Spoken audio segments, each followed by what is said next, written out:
Back to the Law of One, Session 7. Today we're going to talk about how to summon Ra and the Confederation of Planets. We're going to talk about the Council of Saturn, the Orion Group, and believe it or not, the dark side of the Law of One. Let's start.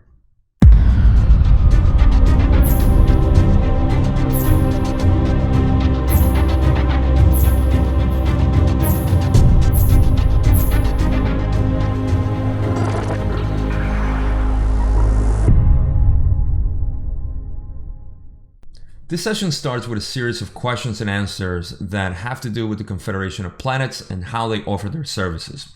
Now, I don't want to cover everything in our regular format because it gets a little complicated, as you're probably going to see, because I'll show you in the text. So if you want to pause it and take a look at it, you're welcome.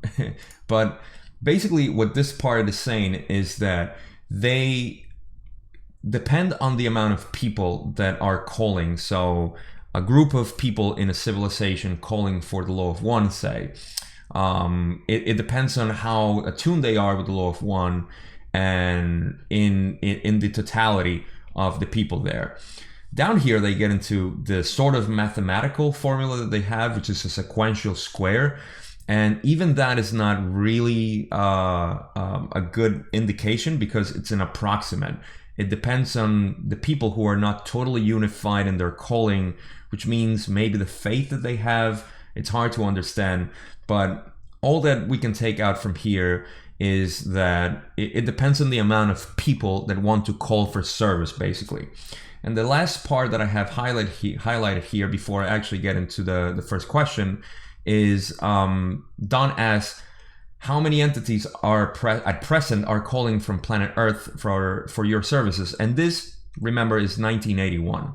And it says that they're personally called by 352,000 people, and the Confederation completely by 632 million people. And remember, again, this is from 1981. We don't know the numbers now. So I just wanted to share that part with you because it has to do with the question that we're going to start this. And another thing that I want to note here is that you can see in the answers here, 7.3 at the top, they say I am Ra, but 7.4 they don't, as well as 7.5 and 7.6, which is kind of odd because they always answer with I am Ra. And I've heard from David Wilcox saying that this may have to do with interference that they have, and that it's actually not Ra who's answering, but somebody else. So I don't know, that's speculation. I don't want to open that can of worms, but just something to note there, that even in this Toby Wheelock transmission again of translation of the whole thing, where he heard the audio again, it doesn't have the I am Ra. So one last thing to say there. And with that, let's just start with the first question that has to do with this, and I want to share it with you. At what point would this calling be enough for you to openly come among the people on Earth? How many entities on Earth would have to call the Confederation?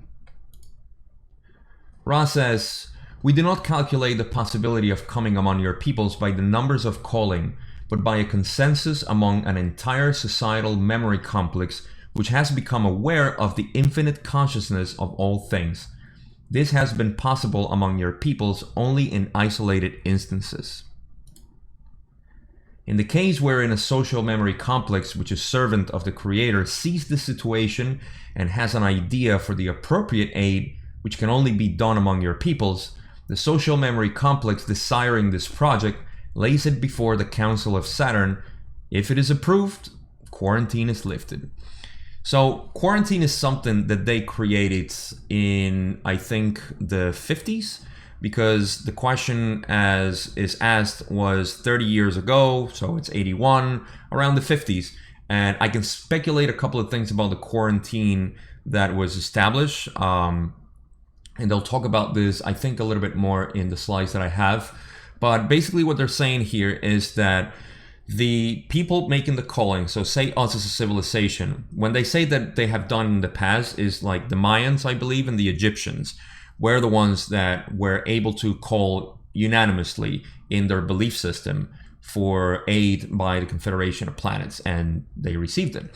So Right now, we would need to collect a lot of people that are in tune with the law of one, and actually in tune with the law of one, or anything else that requires assistance from fifth density or even fourth density, which is the angelical realms and higher dimensional beings. So basically, people need to be in tune with some sort of calling. Put the calling out there. The Confederation of Planets will receive this, and then they will assign somebody, or not assign, but they will pick depending on who actually heeds this call. So say Ra, for example, they laid down this plan to come here several times and they were approved. So other parts of the Confederation of Planets, or the people that are the social memory complexes that are part of the Confederation of Planets, they basically say, all right, they are being called, they're calling for help. We want to help them. This is our plan. And the Council of Saturn says, okay, you're approved, you can go. So that's basically all they're saying here. Let's move on to the next question I have. And let's go here. It says, I have a question here, I believe, about that council from Jim. So Jim is asking the question, basically. Who are the members and how does the council function? Now, this is going to get a little heavy, so let's go on and read what they say. Ra says, the members of the council are representatives from the Confederation and from those vibratory levels of your inner planes bearing responsibility for your third density. The names are not important because there are no names. Your mind, body, spirit complexes request names, and so, in many cases, the vibratory sound complexes, which are consonant with the vibratory distortions of each entity, are used. However, the name concept is not part of the council. If names are requested, we will attempt them. However, not all have chosen names. All right, so this slide is basically them saying that we have no names, but you guys are fun with names, so we provide names sometimes. But they're also saying that the Confederation, the members of the council are representatives of the Confederation, and from those vibratory levels of your inner planes bearing responsibility for your third density. They're talking about the Anshars, if you know about them, and Corey Good's work. They are people who live in the inner planes of the earth, and it's a whole nother topic, but that's what they're talking about here, and that's why I wanted to include this slide, or this part of the answer for the question. So that, and of course, that they have no names. So let's move on to the next question, or part of the answer. And they said, in number, the council that sits in constant session, though varying in its member by means of balancing which takes place, what you would call irregularly, is 9. That is the session council. To back up this council, there are 24 entities which offer their services as requested. These entities faithfully watch and have been called the guardians. So pretty quick here, they're talking about there is like a council of 9, I would say, entities, but they're not quite entities. And there are 24 who actually serve the council, and of course the people who are being asked for this help. So imagine a council of 9, which is basically what they say at the beginning, and then 24 other social memory complexes or entities in general that aid in this call. So let's move on to the next before we get this too complicated as it is already. And it says, the council operates by means of what you would call telepathic contact with the oneness or unity of the 9, the distortions blending harmoniously so that the law of one prevails with ease. When a need for thought is present, the council retains the distortion complex of this need, balancing it as described, and then recommends what it considers as an appropriate action. This includes 1. The duty of admitting social memory complexes to the Confederation. 2.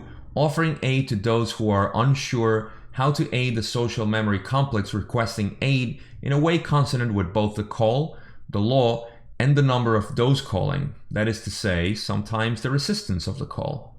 3. Internal questions in the council are determined. Lastly, they say, these are the prominent duties of the council, They are, if in any doubt, able to contact the 24 who then offer consensus judgment thinking to the council. The council then may reconsider any question. All right, let's wrap this up. We have the Confederation of Planets, which is the organization, if you will, that is taking care of everything or managing everything here in this sector of the galaxy. Then we have the Council of Saturn, which is here in the solar system, and they have 24 guardians, as they call it, that are also aiding the Council of Saturn. I'm going to explain the 3 duties that they have, and then I'll give you an example of it. The first one is to admit social memory complexes into the Confederation of Planets. The second one is that they are here to help into questions that the social memory complexes helping other planets have. The third one is to answer questions within the Council of Saturn. So the example that I have is, imagine us as a planet become a social memory complex and we want to be admitted to the Confederation of Planets. Well, we'll kind of like apply to the Council of Saturn, and from there they'll admit us into the Confederation of Planets. Second, if we have any questions when, say, we're going to help another planet in another star and we're being service to them, we have questions, the council is there to kind of help us out. And the third one is self-explanatory. They just answer questions there. So I hope that makes sense. I know it's a little complicated and a little far out, but that's the best way I can explain it. Again, questions, leave them in the comments and we'll discuss them. Let's go into the next question that I want to share. And Don asks, I am interested in the application of the law of one as it pertains to free will and what I would call the advertising done by UFO contact with the planet. That is, the council has allowed the quarantine to be lifted many times over the past 30 years. This seems to me to be a form of advertising for what we are doing right now, so that more people will be awakened. Am I correct? Ra says, the Council of Saturn has not allowed the break-in of quarantine in the time-space continuum you mentioned. There is a certain amount of landing taking place. Some of these landings are of your peoples. Some are of the entities known to you as the Group of Orion. Secondly, there is permission granted, not to break quarantine by dwelling among you, but to appear in thought form capacity for those who have eyes to see. Thirdly, you are correct in assuming that permission was granted at the time-space in which your first nuclear device was developed and used for Confederation members to minister unto your peoples in such a way as to cause mystery to occur. This is what you mean by advertising, and is correct. The mystery and unknown quality of the occurrences we are allowed to offer have the hoped-for intention of making your peoples aware of infinite possibility. When your peoples grasp infinity, then, and only then, can the gateway be open to the law of one. I'll just ask about Orion.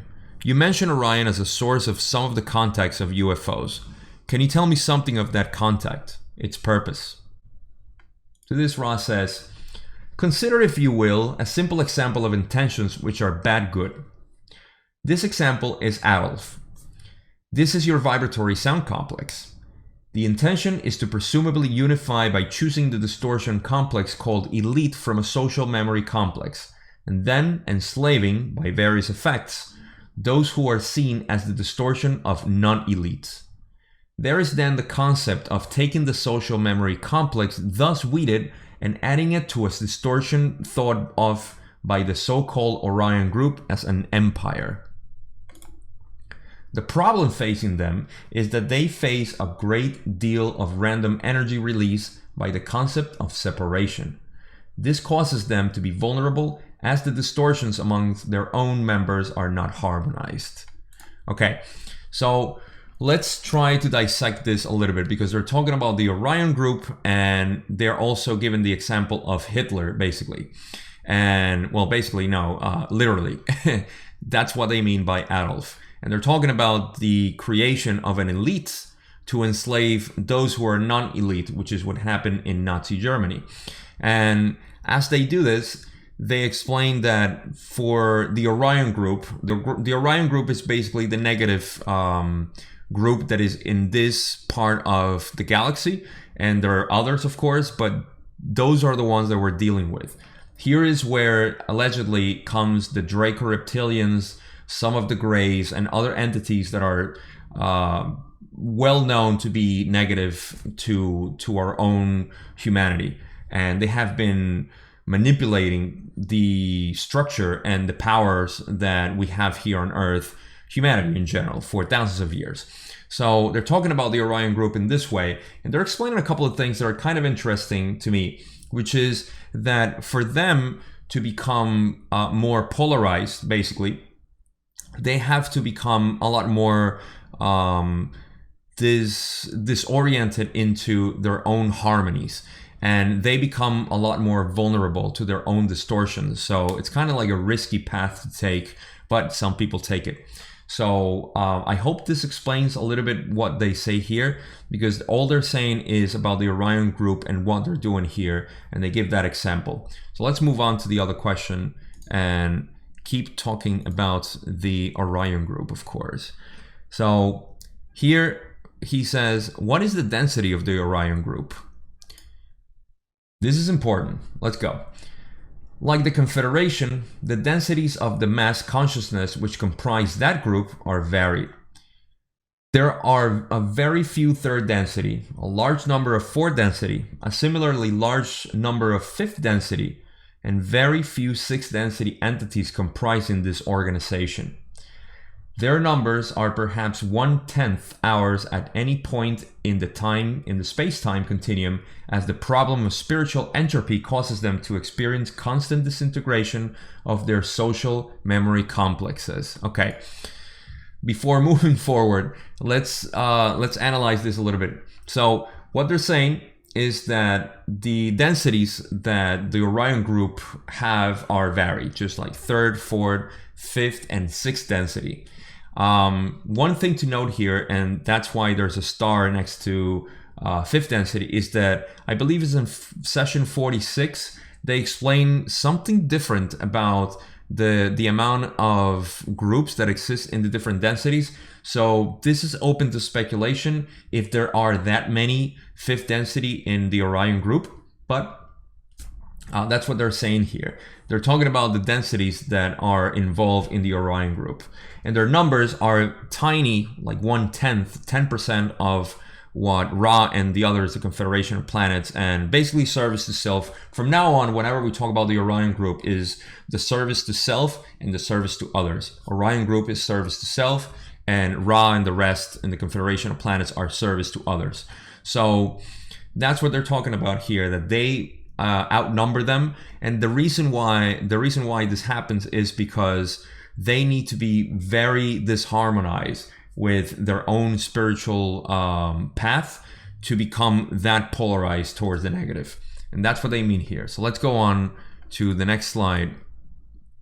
And they say, their power is the same as ours. The law of one blinks neither at the light or the darkness, but is available for the service to others and service to self. However, service to others results in service to self, thus preserving and further harmonizing the distortions of those entities seeking intelligent infinity through these disciplines.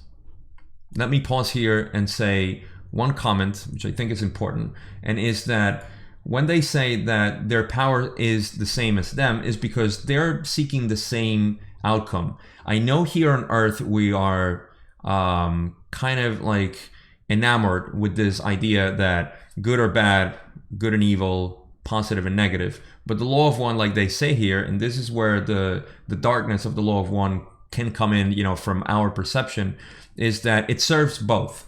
Because one key thing that they say here, and I think it's really important, is when they say that service to others results in service to self.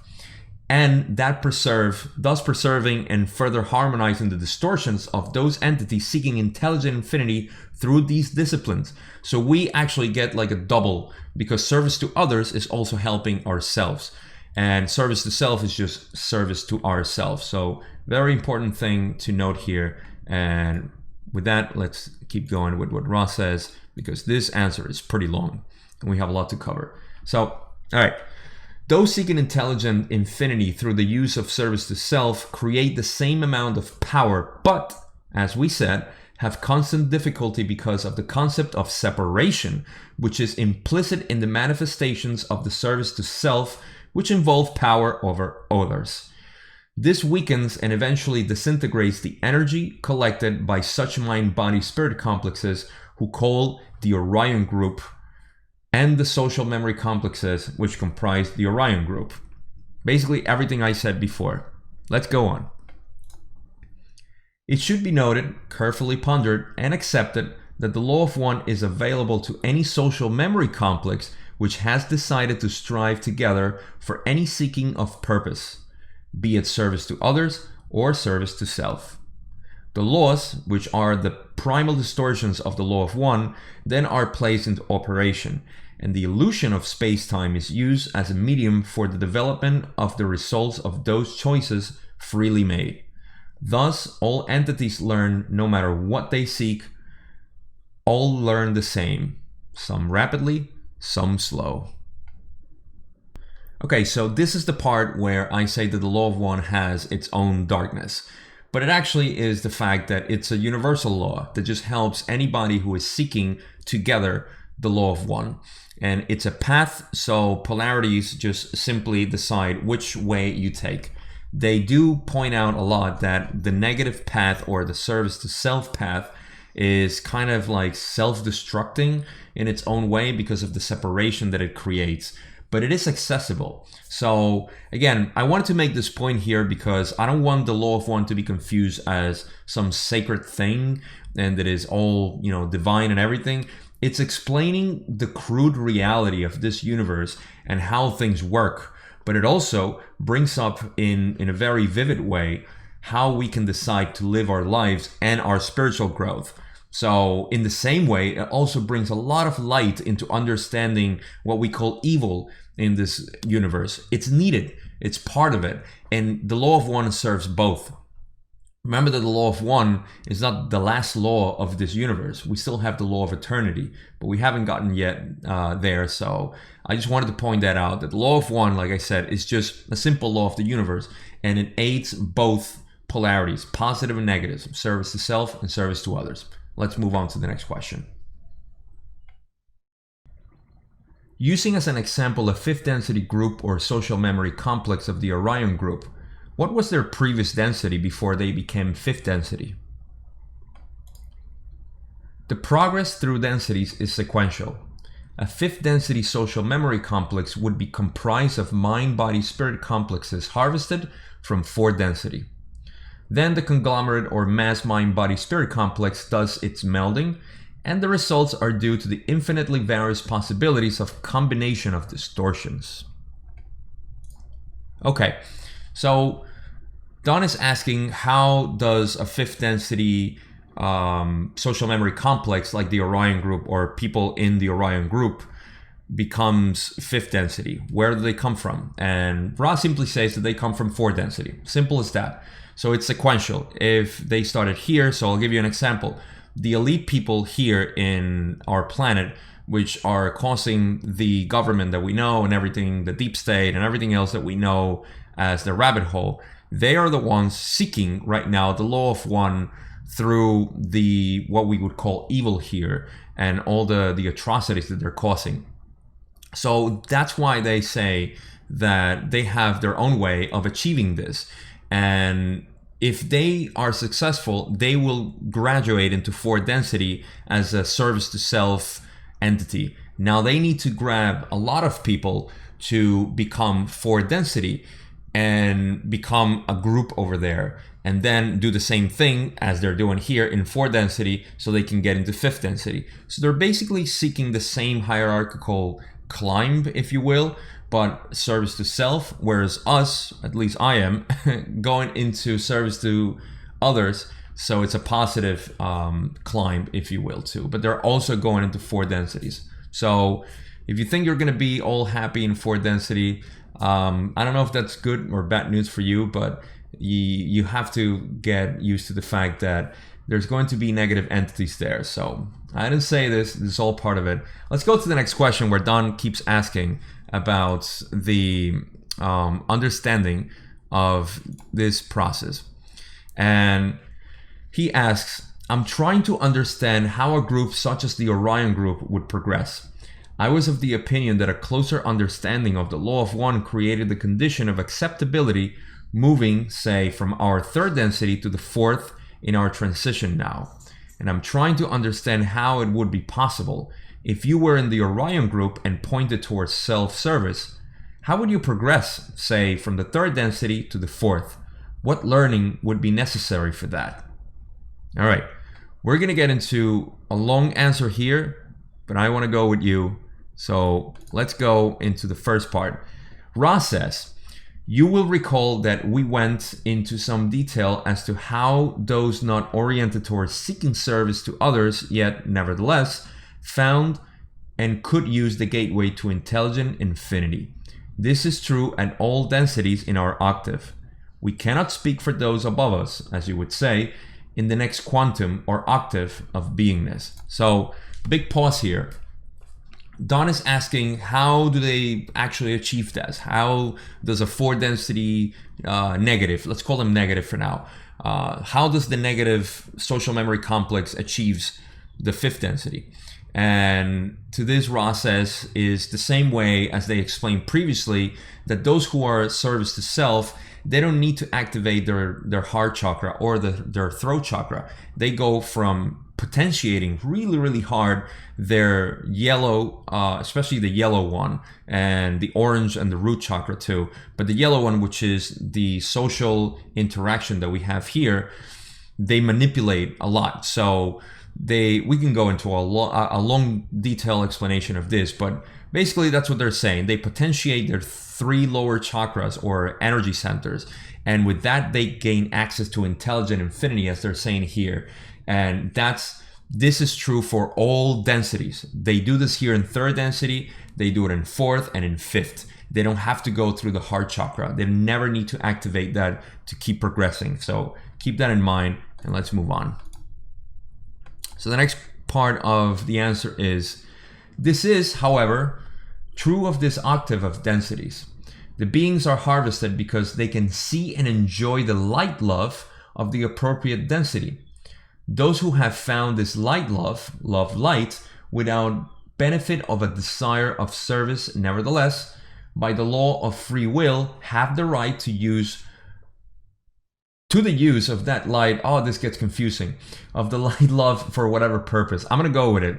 And I'll say that this is basically what they're saying, is that no matter how you see it, light love is just the energy of the universe. The part that intelligent infinity became intelligent energy. And that's what they're saying. No matter how you seek it, if it's through positive or negative, you're going to find a way to intelligent infinity through the seeking of that light love. So that's all they're saying. No matter how you see the light, from a negative or from a positive, you will be able to ascend in the densities. Simple as that. I know it gets complicated with all the slashes and things. Let's go on with the second to last part. And they say, also, it may be inserted that there are systems of study which enable the seeker of separation to gain these gateways. This study is as difficult as the one which we have described to you, but there are those with the perseverance to pursue the study, just as you desire to pursue the difficult path of seeking to know in order to serve. Okay, so this one is pretty simple. We know that we have our methods, our dogmas, our philosophies to create service to others. Love, compassion, clearing of the ego, and everything else that we're familiar with. In the same way, those seeking the negative path have their ways. Those are rituals. We know them here as satanic cults and all these atrocities that they cause to create fear, control, manipulation. Those are their methods. Those are their philosophies.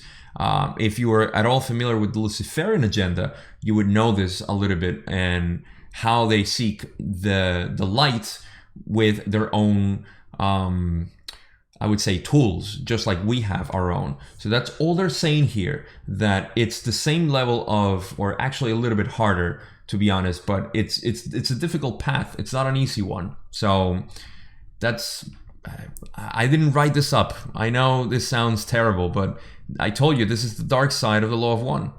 So the last thing they say is, the distortion lies in the fact that those who seek to serve the self are seen by the law of one as precisely the same as those who seek to serve others. For are not all one? To serve yourself and to serve other is a dual method of saying the same thing. If you can understand the essence of the law of one. Wow. All right, so this is like, I don't know about you, but I get an emotional swing here, because we're talking about how the law of one applies to everything, the negative and the positive. And at the end, Ra says that the law of one sees them both as the same, because they're both seeking the light. And to serve the self is the same as to serve others, because you are serving unity, basically. So that's why the law of one has no polarities, as they explain in what the law of one is. And I think it's a beautiful way to end this session, because what they're saying is that even though they describe the different paths that we can take, and it can be kind of like, I mean, terrible for us to see it in one way or beautiful in the other, we're both seeking the same thing, and it's creating this reality, this polarized reality that we know of. And I mean, it's just a beautiful way to see that how even though we're creating separation in our own way, and the negative path is creating even more separation in their own groups, in the end we all come back together in unity. So with that, I want to say that today, out of the law of one and everything, I want to confess that today was just a terrible day for me. So if today's session seems a little lackluster in some way, please let me know in the comments. I had some issues, technical issues, and other personal stuff that got in the way. And without getting into details there, I just want to say that today's sessions may not be the best, but I try my best just to create this for you guys. I hope you enjoy it. And as always, check the description for my social media, my Facebook group, where we can talk more about this. And if you haven't already, subscribe and like. And I'll see you in session 8, where hopefully I'm in better shape than today. And until then, much love to you, much energy, and I'll see you then. Thank you.